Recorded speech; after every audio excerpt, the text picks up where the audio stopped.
O povo de Israel, neste dia, aclama Jesus.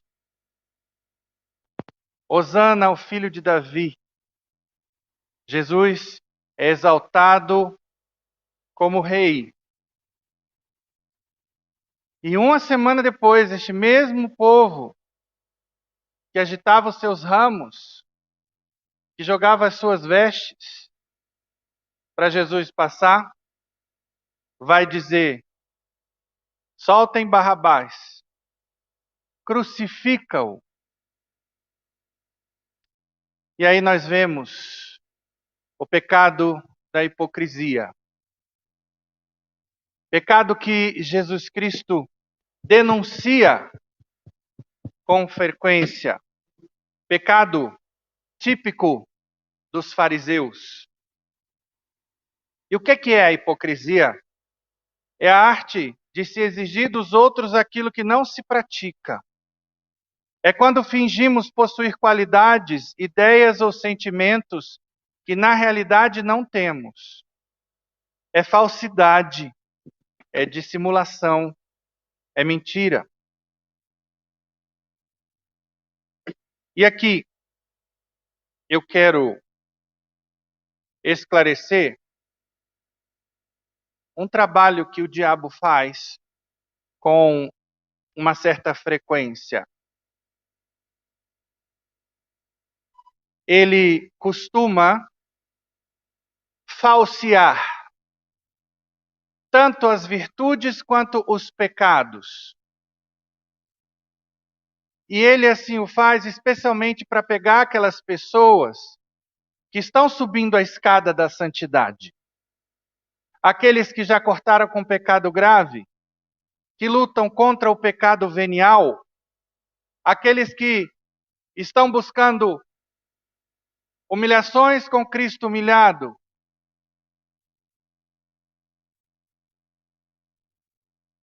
Uma vez que ele não consegue pegá-los no pecado mortal, por quê? Porque é grosseiro, é facilmente identificável. Então, ele não só falseia as virtudes, apresentando um falso projeto de virtude, que não é o tema de hoje, senão que ele falseia também o pecado. E no caso da hipocrisia, como é que ele vai trabalhar? Olhe, você mente. Vira e mexe, você cai na mentira. Você não tem moral para corrigir ninguém quanto à mentira. Vejam, obviamente, nós temos que viver de acordo com o que nós cremos. Porque se eu creio em algo e vivo de modo diferente, eu estou na hipocrisia. Eu nem vou aqui mencionar as pessoas que fingem ser religiosas, que fingem ser santas, mas no fundo estão cheias de malícia. E todo esse fingimento é para o aplauso, é para aparecer. São filhos de Deus também, dignos do perdão de Deus quando se arrependerem. Mas aqui eu quero falar daquelas pessoas que estão procurando se santificar e por fraqueza escorregam. Então eu sou contra a mentira. Eu procuro falar a verdade sempre, tenho um compromisso com a verdade. Mas aqui agora, por medo, seja de um vexame, não importa. Eu vou e minto. Na mesma hora que eu minto, me dói. Na mesma hora eu levo um pensamento a Deus e peço perdão. Aqui nós não temos uma pessoa hipócrita. Quem está comprometido com a virtude e com o bem, pode e deve corrigir os outros, porque é obra de misericórdia. Aliás, duas obras de misericórdia estão relacionadas com a correção do próximo. Dar bom conselho é uma, corrigir os que erram é outra.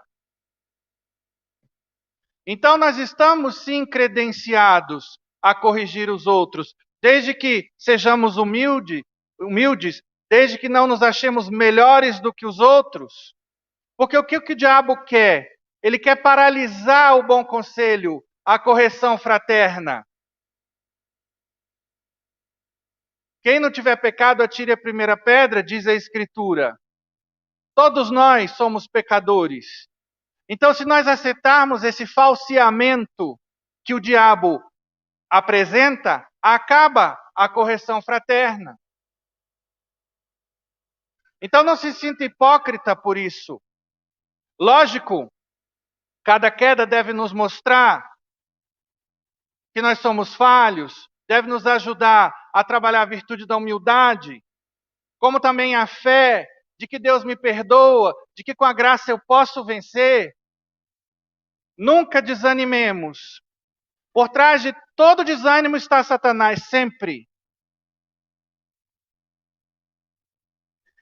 E eu hoje vou trabalhar uma série de aspectos da nossa prática religiosa que são muito mal compreendidos ou que talvez não tenham sido ensinados por algum motivo, pelo sim, pelo não, aqui vai. Primeiro ponto. Está se instalando no nosso meio o costume nefasto de se viajar na Semana Santa, de se encarar a Semana Santa como um feriadão. Eu nem vou comentar o católico sem noção que aceita um absurdo, como foi proposto na cidade cearense de Aracati, um carnaval fora de época. Quando? Começando na sexta-feira da Paixão. Isso aí dá vontade de rasgar as vestes de cima até embaixo. Na frente desse católico que diz: estou indo para o carnaval aproveitando o feriado da Semana Santa. Hello! Sem noção! A Semana Santa é o cume da nossa fé. Nós temos dois grandes momentos na liturgia, Advento e Natal, e depois nós temos a Quaresma, com toda a paixão, morte e ressurreição de nosso Senhor. E as pessoas hoje estão vivendo no mundo da lua, por quê? Porque não vivem o primeiro mandamento. É muito importante que a gente comece a se examinar no que diz respeito ao primeiro mandamento. Parar de se confessar de modo genérico. Ah, padre, eu queria pedir perdão pelos pecados contra o primeiro mandamento. A gente pergunta quais? A pessoa não sabe nem dizer quais, está falando ali no automático. Exame de consciência mal feito. Então esse é o primeiro ponto. E aí você vai me perguntar, mas é pecado, padre, viajar na Semana Santa? Viajar na Semana Santa não é. Desde que ali onde você está, viajou para Teófilo Otoni, visitar sua mãe que há muito tempo você não vê, em si isso é uma coisa boa. Desde que ali em Teófilo Otoni você viva a Semana Santa como corresponde. Participe do Domingo de Ramos.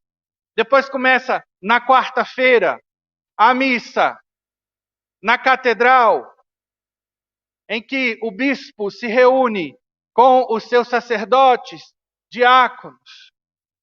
Cerimônia belíssima, onde são abençoados os óleos que serão usados durante todo o ano para o batismo, para as unções, para a crisma. Tudo bem, você está fora da sua diocese, mas esse espírito de comunhão eclesial é muito importante. É uma oportunidade de ver essa unidade tão bela da Igreja Católica, onde quer que a gente esteja. Os ritos são iguais, pelo menos deveriam ser, né? E hoje tem quem desrespeite a liturgia e faça as coisas segundo o seu bel prazer. Loucura do sacerdote que quer agradar o povo. Melhor maneira de agradar o povo é seguindo o que a igreja manda. Porque tudo que a igreja faz é para agradar a Deus em primeiro lugar, mas também ao povo. Pois bem, se você ali onde você está vai participar de tudo da Semana Santa, tudo bem.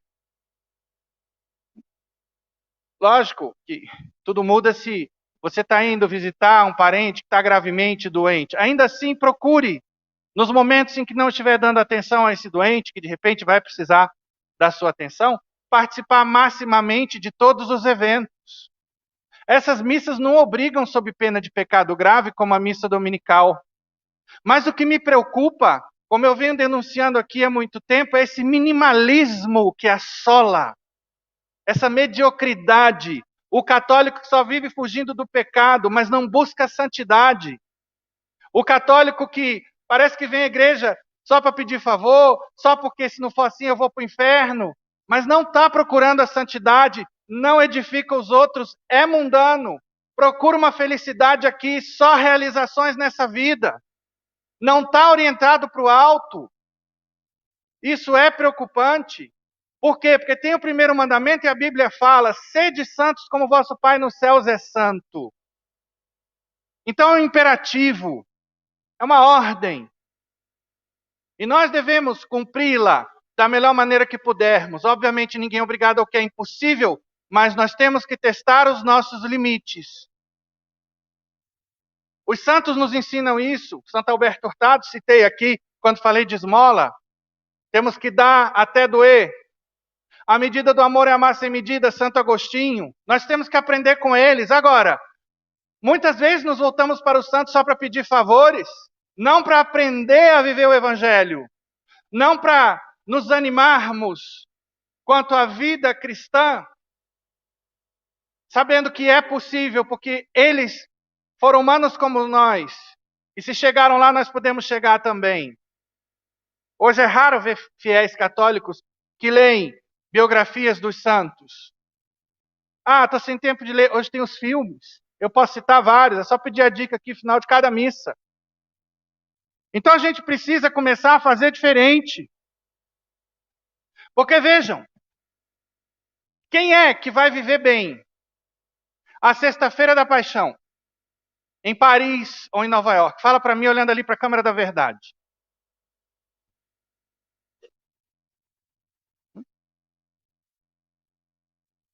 Sexta-feira da Paixão virou a grande reunião familiar em torno do bacalhau, do camarão, da lagosta, dos frutos do mar. É um banquete. Em algumas famílias é isso. E está tudo errado. Os santos da igreja vão recomendar o jejum. O mais perfeito é pão e água. Não é o jejum que a igreja recomenda. E o minimalista vai sempre fazer o quê? Não. O padre Fernando exagera. Não precisa ser pão e água. O jejum que a igreja recomenda é outro. Vai por aí, fica à vontade. Eu estou aqui falando para aqueles que querem subir mais alto.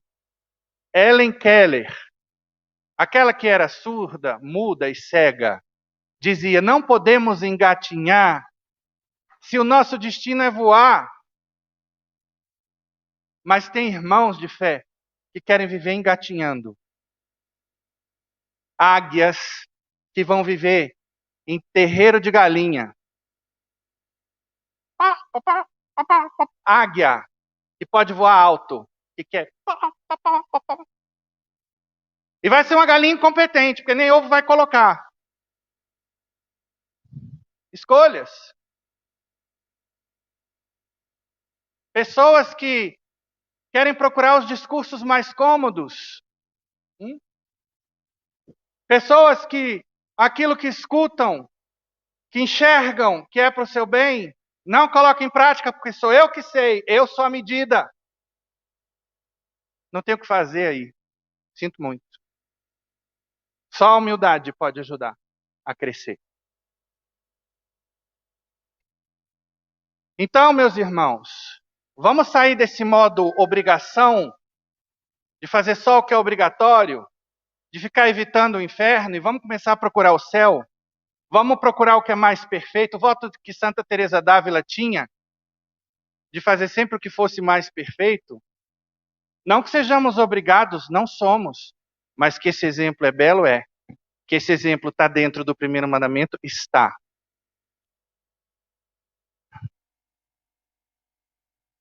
Então, quero deixar claro, o que nós temos pela frente na Semana Santa não é de preceito, não obriga sobre pecado mortal. A missa de Páscoa, sim. Agora também porque é domingo, né? Então, eu estou aqui fazendo um convite. Convite para sair da zona de conforto, para se desinstalar, para começar a viver na vertical, começar a sair da horizontal. Ontem, inclusive, eu fiquei muito orgulhoso da minha sobrinha. Ela me fez uma consulta. Tio, nós estamos na Semana Santa e eu tenho umas amigas que combinaram de dormir juntas e eu queria saber se eu poderia ir, o que que eu posso fazer? E eu disse para ela, até quarta-feira, partilhe da amizade das suas amigas, nada exagerado, nada de música, nós já estamos na Semana da Paixão. Músicas animadas, nada de excessos, moderação, até Quinta-feira Santa. A partir daí é sobriedade total. Por quê? Porque começa o chamado relógio da paixão.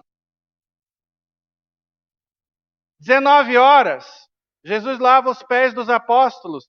20 horas, ele institui o sacerdócio e a Eucaristia. Inclusive, nós, sacerdotes, comemoramos essa instituição. Porém, a partir de 21 horas, Jesus vai para o Horto das Oliveiras. Às 22 começa a sua agonia.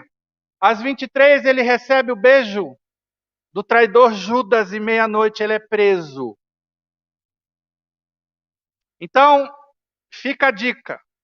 Quem quiser viver uma Semana Santa mais perfeita, siga, inclusive, o que o próprio Jesus pediu a Santa Margarida Maria Alacoque. Ele apareceu a esta santa no século XVII e instituiu a devoção ao Sagrado Coração. E uma das coisas que ele pediu a ela, e a todos nós por tabela, foi: todas as noites de quinta para sexta-feira, te farei participar na mortal tristeza que quis sofrer no Horto das Oliveiras. Então Jesus está sofrendo no Horto das Oliveiras e a gente está no samba, está no boteco, está na alegria, beleza, Semana Santa. Acorda, Alice. Coelho já vai longe. A santa tomou então o hábito de ficar em adoração diante do Santíssimo Sacramento nesse dia, das 11 horas à meia-noite, em reparação e união aos sofrimentos de nosso Senhor. Existem famílias santas, pessoas que estão buscando a santidade. Mais uma vez, eu não estou falando aqui que se você não fizer é pecado grave. Minha obrigação como padre é sempre mostrar o melhor caminho, desvelar, tirar o véu dos tesouros da igreja para a edificação do povo. Então tem famílias que vivem isso toda quinta-feira.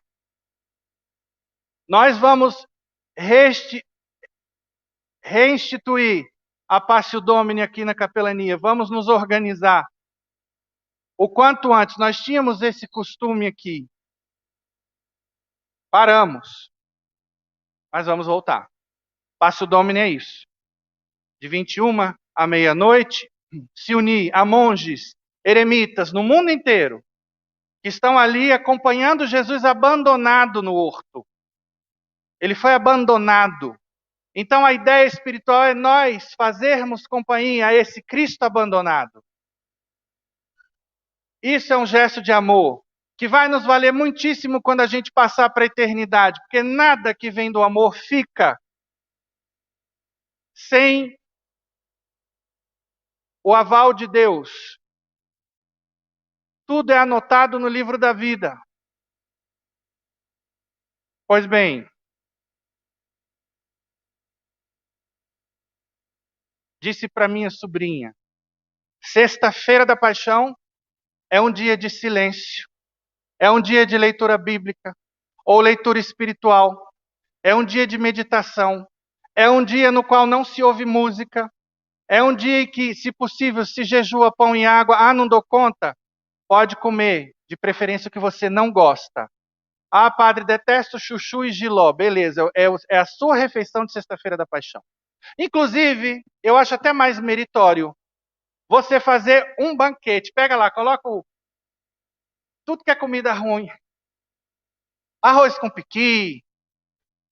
Só goiano que gosta, aí não pode, tem que trocar, né? Então, pega ali o que você não gosta. Agora, lógico, pô, eu tenho ânsia de vômito diante dessa comida, aí não dá, né? Pega, eu acho sem graça o chuchu, das frutas todas, o kiwi, acho muito sem graça. Come isso aí o dia inteiro. Por quê? Porque se você não tem problema com pão e água, de boa, vamos fazer violência à vontade própria. É assim que a gente treina o espírito de sacrifício que o amor requer. O que falta hoje no mundo é espírito de sacrifício. Os casamentos não duram porque não há espírito de sacrifício. Os jovens estão todos aí na depressão. Por quê? Porque são paparicados. Porque são super protegidos. Porque não aceitam o não. Os pais fazem tudo o que eles querem. Não entendem o que é o sacrifício. Não querem. Não aceitam, não toleram o sacrifício. Por quê? Porque não foram treinados. E vejam como a nossa fé nos dá essas oportunidades. Vejam que maravilha, 40 dias de penitências. Eu falei aqui, inclusive, da quaresma progressiva. Então, quantas oportunidades de crescimento a igreja nos dá só através da liturgia. Olha que maravilha. Então, meus queridos, precisamos subir a escada da santidade. E nós pecamos como? Aproveitando que temos ainda um restinho de semana aí para nos confessarmos. Aqui eu e o Padre Alexandre ouvimos confissão de manhã, à tarde, à noite, a hora que o fiel precisa. Não tem nenhum horário específico, é a hora que você precisar. Amanhã terá mutirão de confissões na Santo Expedito. Estaremos lá à noite, a partir de 19 horas, para quem não pode durante o dia. Terça-feira estaremos no Oratório do Soldado. Então procure se confessar. E o que está acontecendo no que diz respeito ao sacramento da confissão?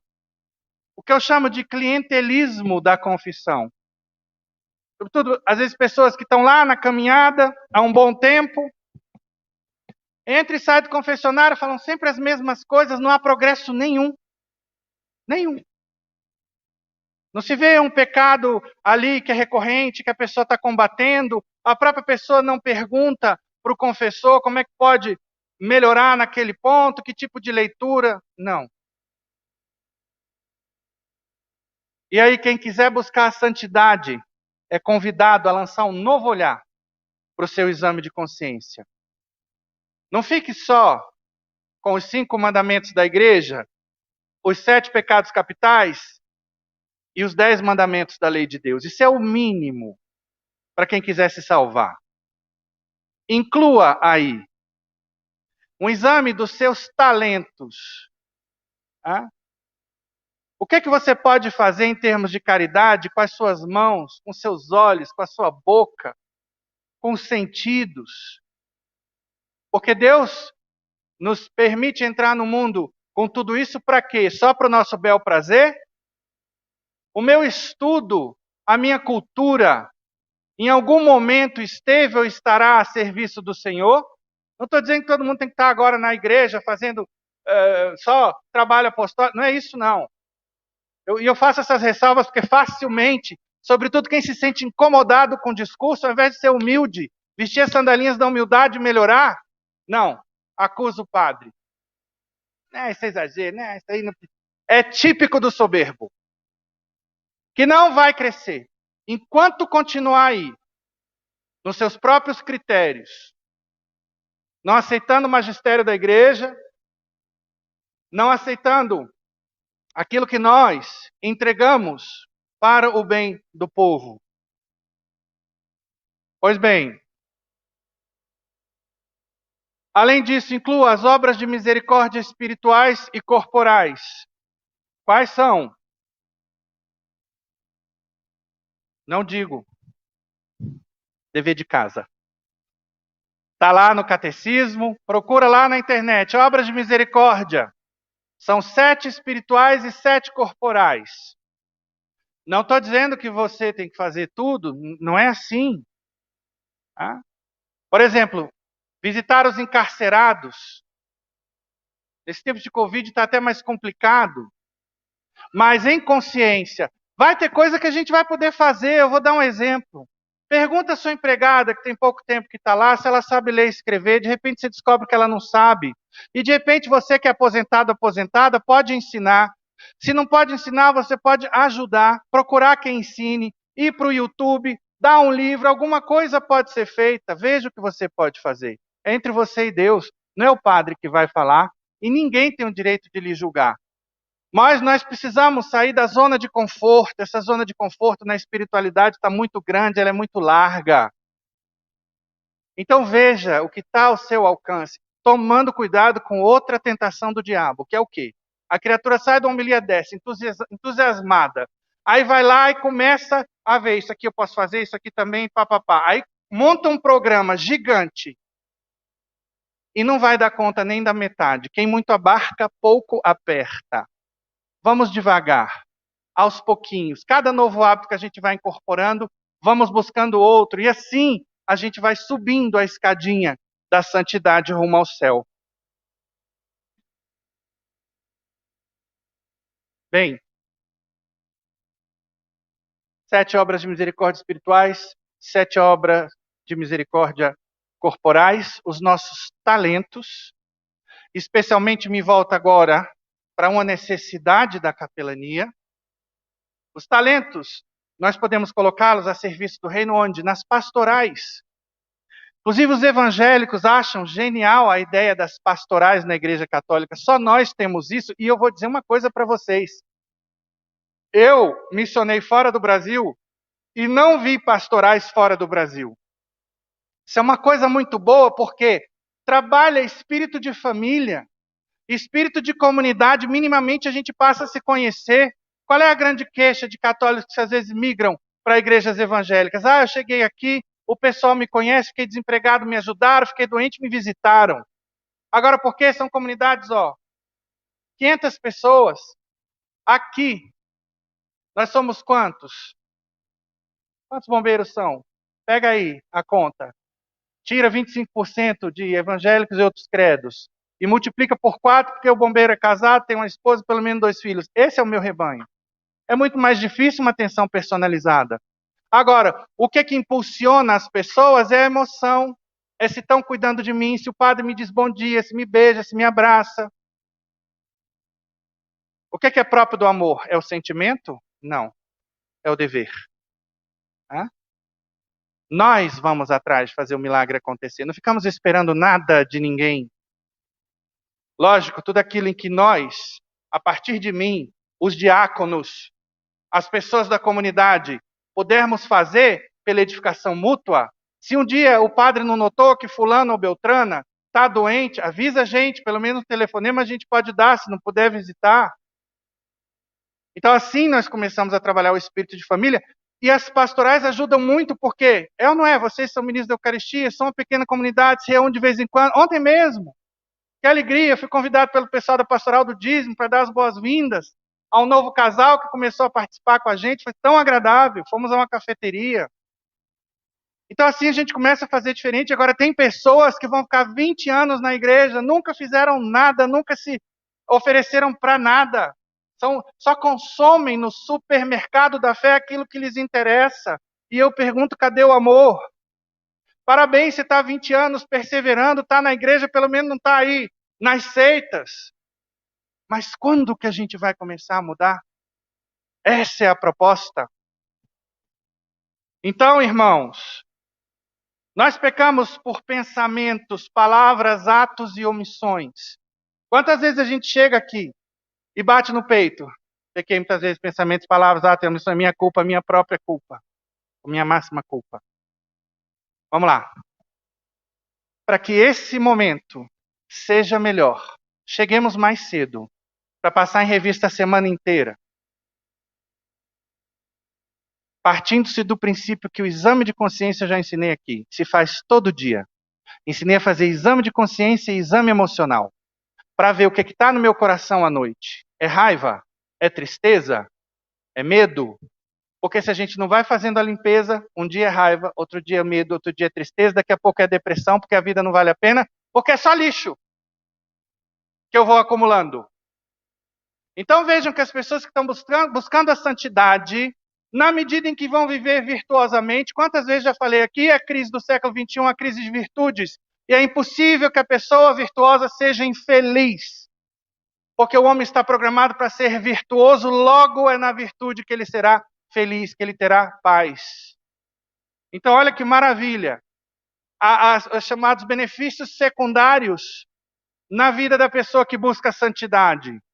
Então nós temos que analisar os nossos pensamentos. Eu não quero aqui esgotar o tema, mas eu vou falar dos erros mais comuns. Por exemplo, tem gente que não sabe que há pecados mortais por pensamentos. Quais? Ódio, que é quando eu desejo o mal do outro. Eu tenho que parar de desejar o mal e ser capaz de rezar minimamente pelo bem dessa pessoa, dizendo: Senhor, eu te entrego fulano, a tua justiça e a tua misericórdia. A partir daí eu posso me sentar no confessionário para pedir o perdão de Deus. Pensamentos impuros contra o sexto mandamento. Às vezes a gente vê pessoas parando de comungar, homens, por exemplo, falar: a mulher é tão bonita, comecei a admirar, achei bonito. Falei: tá, admirar, achar bonita até aí não é problema. O problema é quando eu começo a tirar a roupa dessa mulher bonita. O problema é quando a tentação vira uma fantasia. Ou seja, eu atravesso a fronteira da plena advertência. O que é a plena advertência? É um anjinho da guarda que vai chegar com a asinha no ombro e dizer: meu filho, você é padre, meu irmão, você é diácono, você é casado, tira o olho daí. Passa aquela criatura mal vestida, né? E aí está lá o sujeito no automático, conferindo. O olho que escorrega, não é problema. Mas a partir do momento que eu me toco, eu tenho que começar o combate espiritual. Se o diabo insistir com aquela imagem na minha cabeça, porque ele trabalha a memória, né? O cara mudou de vagão no metrô, está de costas para a pessoa e o demônio está trabalhando, a cabeça. Enquanto você não consentir, não é pecado. Ele vai insistir 10, 20, 30 vezes, você reze 10, 20, 30 vezes. Tá difícil o negócio, aquela imagem está ali, pega o telefone e vai ligar para sua mãe. Conta até as linhas da palma da mão para entreter o pensamento. Pronto. Combate espiritual, está tudo bonito, sem problema. Daqui a pouco o inimigo desiste de tentar você, porque sabe que você insiste. Então qual é o problema? O problema está no consentimento. Enquanto não houver consentimento, não há pecado. Agora, o consentimento, ou seja, quando eu saio do polo passivo da tentação e entro no polo ativo da fantasia, eu dou passagem, me deleito, me demoro, eu tenho um pecado grave. E sabe o que o diabo vai dizer?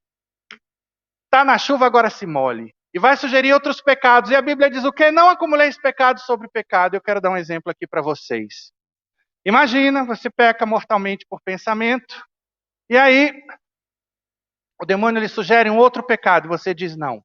E mais um terceiro, e você diz não, e faz o propósito. No outro dia, está lá aos pés do padre para se confessar. Morre de madrugada de AVC.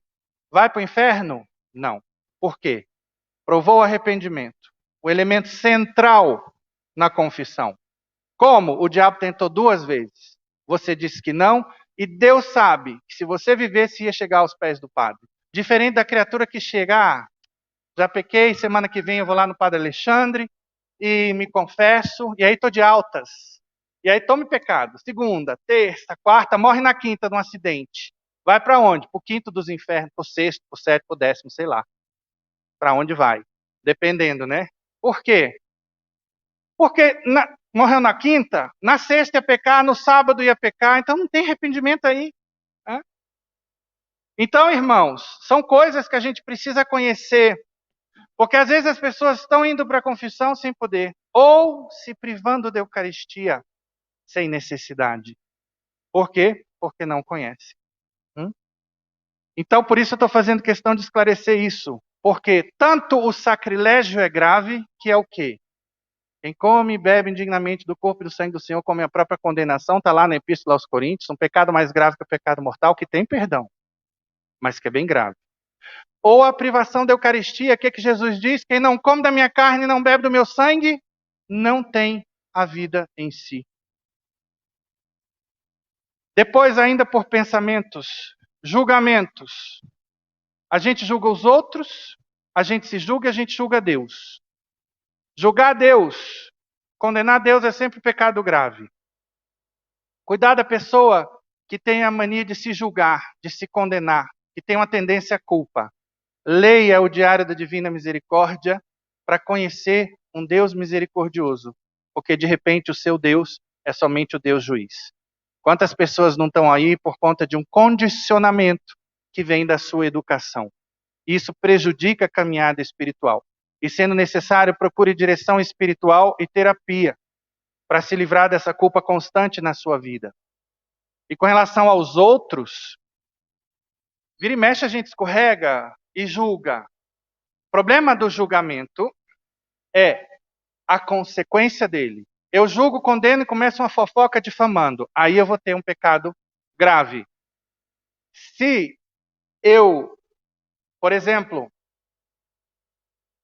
julgo a pessoa, mas aí começo a retratar, eu estou dialogando com o que eu sei da fé para evitar aquilo, o julgamento veio, mas não virou um gelo, não virou uma fofoca. Hein? Então aí não há nem pecado, houve tentação. Eu estou em luta, me superei, já não estou mais pensando aquilo. Então muito cuidado que as pessoas hoje, por qualquer coisa, param de comungar. Por exemplo, pessimismo, uma coisa interessante. Cuidado quem é pessimista.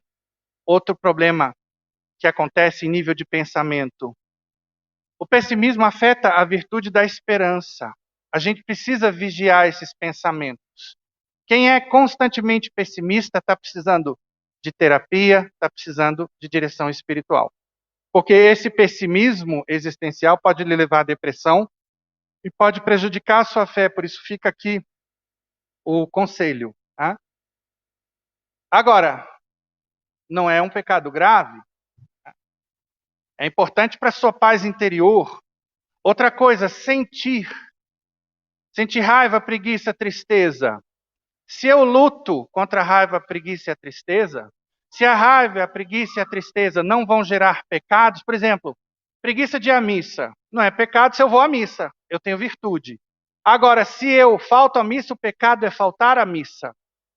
Então, a gente precisa ver, não precisa você confessar que sentiu raiva, preguiça ou tristeza. Veja a consequência do sentimento. Virou ato pecaminoso, é pecado. Não virou. Se, pelo contrário, você lutou, existe virtude aí. E, por último, dúvida de fé.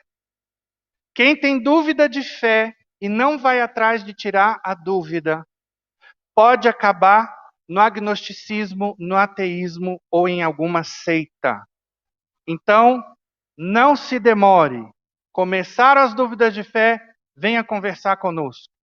E aqui eu chamo a atenção para o trato imprudente com não católicos, pessoas que vão aí a convite de amigos ao espiritismo, que vão a comunidades evangélicas, daqui a pouco a dúvida entra. Vão só se tiver um convite do tipo, é um casamento, é um batizado, por atenção ao seu amigo. Mas fora isso, não frequentemos outras igrejas. Eu acho linda a igreja ortodoxa, eles cantam em árabe, eu sou sírio-libanês. Daqui a pouco está virando ortodoxo, embora lá tenha Eucaristia válida. Então, cuidado com essas coisas. Com relação às palavras, bate-boca. Muita gente, bate-boca com a minha mãe, para de comungar. Eu não estou convidando ninguém aqui a ficar batendo boca com a mãe, nem com o pai. Mas o bate-boca não é pecado grave. Mas é quarto mandamento, mas não é grave. Grave é você colocar seu pai no asilo, porque você não quer ter trabalho com ele. E ainda assim, cuidado, se eu estou colocando numa casa de idosos, porque lá ele vai ser bem tratado, vai ter a atenção que ele precisa e que eu não posso dar, não é pecado. Então, por isso a gente precisa dos critérios. Palavrão. Tanta gente pergunta, Vocês imaginam Jesus, Nossa Senhora, São José falando palavrão? Pronto, então essa é a medida. A Sagrada Escritura fala de palavrão no livro de Provérbios. Mateus 12, Jesus não fala que a boca fala daquilo que abunda no coração e que nós seremos julgados em função das palavras vãs? O palavrão pode ser até um pecado grave, por exemplo, se é um palavrão com conotação sexual. E eu, por exemplo, na condição de padre, falo um palavrão desse na frente de uma criança. A criança daqui a pouco está repetindo. Quem foi que te ensinou isso? O padre Fernando, imagina. É o escândalo. Scandalus, em latim, quer dizer pedra. Eu sou pedra de tropeço para o meu irmão. Sou motivo de pecado para ele. Os maus conselhos, muito cuidado. Aquela amigona que está com a colega que está sofrendo no casamento e fala, vai ser feliz, chuta que é macumba, nega. Você merece gente muito melhor. Então a pessoa, no afã de ajudar, de consolar, manda uma pérola dessa. O que é que você tem que dizer, minha irmã? Você que é solidária com o sofrimento da sua amiga, ou você, meu irmão, solidário com o sofrimento do seu amigo? Procura o padre, procura a igreja. Já falou com um padrinho de casamento? É assim que a gente faz, meus irmãos. É assim que a gente vai ajudar a edificar os outros. E muito cuidado, sobretudo, com heresias. Ah, eu sou católico, mas eu acredito em reencarnação. E fala isso para todo mundo, ainda dá livro sobre reencarnação. Não. Atos. Quais são as condições do pecado mortal? Matéria grave, pleno conhecimento de que meu ato fere matéria grave, pleno consentimento da vontade. Então, se houver a confluência desses três fatores, eu tenho um pecado grave. Se falhar um deles, eu saio do pecado grave para o pecado leve. E cuidado, porque nem sempre 10 mandamentos, como eu expliquei aqui, é matéria de pecado grave. Exemplo, discutir com o pai ou com a mãe é leve, não é grave. Regra de ouro, na dúvida, pergunte. Chega antes da missa, padre, tal coisa é grave ou é leve? Se o padre disser que é grave, não comungue. Se disser que é leve, pode comungar. E se você não conseguiu tirar a dúvida, na dúvida, não comungue. Porque você admite a possibilidade de ter cometido um pecado grave e comungar. Ou seja, a possibilidade de um sacrilégio. E por último, omissões. O que é omissão? O bem que eu posso fazer e não faço. Então, é em função dos nossos talentos, mas é em função também das nossas possibilidades. Ninguém é obrigado ao que é impossível, é um dos preceitos principais da moral católica. Então, testemos os nossos limites, vejamos o que podemos fazer pelos próximos. E vamos aproveitar essa reta final para fazermos uma boa confissão em função desses critérios que eu coloquei aqui. E, sobretudo, analisar como estamos vivendo o imperativo da santidade e o primeiro mandamento. Louvado seja nosso Senhor Jesus Cristo.